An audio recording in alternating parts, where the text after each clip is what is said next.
Classic cars present a unique opportunity to engage with the past. That's one of the most common but understated things that I think we all come to appreciate as we engage with these machines.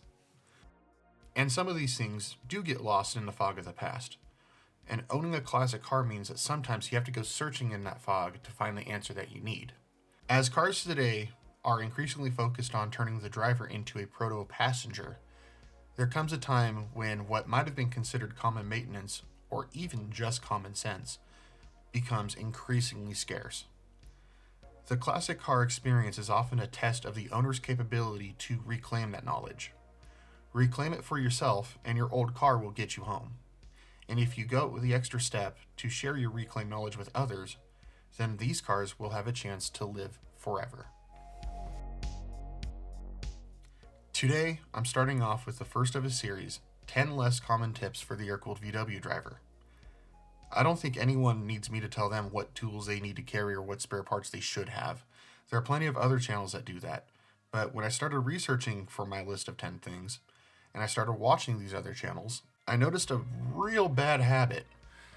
And that bad habit is hose clamps. I've stopped using hose clamps on my fuel hose because it's dangerous. But I notice a lot of channels, and I've also noticed a lot of VW shops too, increasingly, are putting hose clamps on their fuel hose. These shops and these YouTubers, they don't know why, but they're increasing the risk of a fire by putting hose clamps on. And to be clear, American rubber hose, Gates and the stuff at your local parts store, that rubber is designed to be compressed. That rubber is meant to have clamps.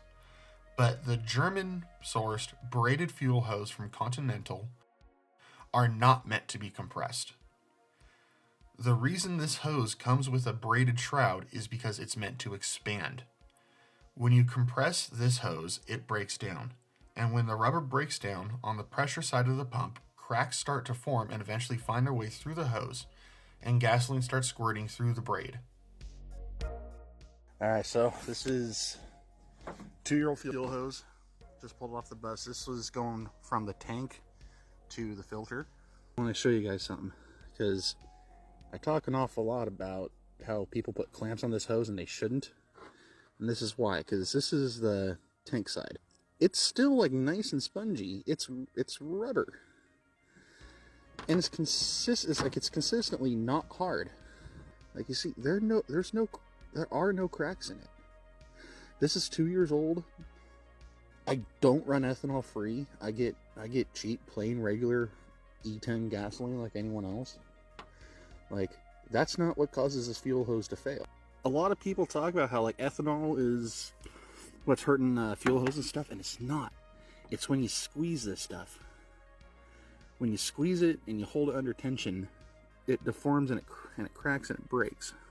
Now this side looked like this side just a couple weeks ago.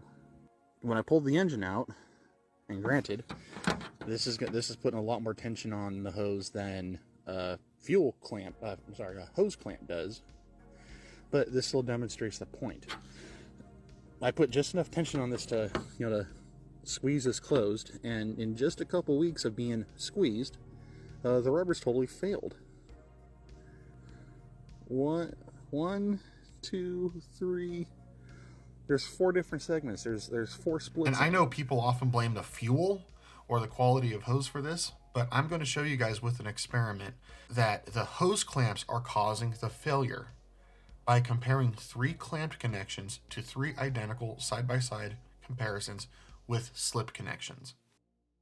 So initially I was going to use a fuel pump for this and just lop off the top end, because I want to control the hose connections with a factory pipe diameter.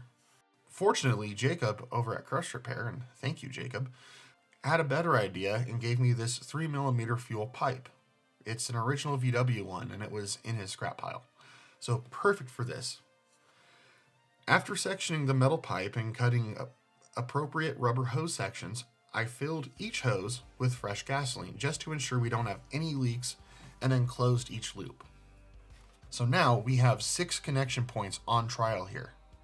And I've added 3 band clamps to 3 of the connections, so we now have 3 clamped connections to compare with 3 slip fit connections.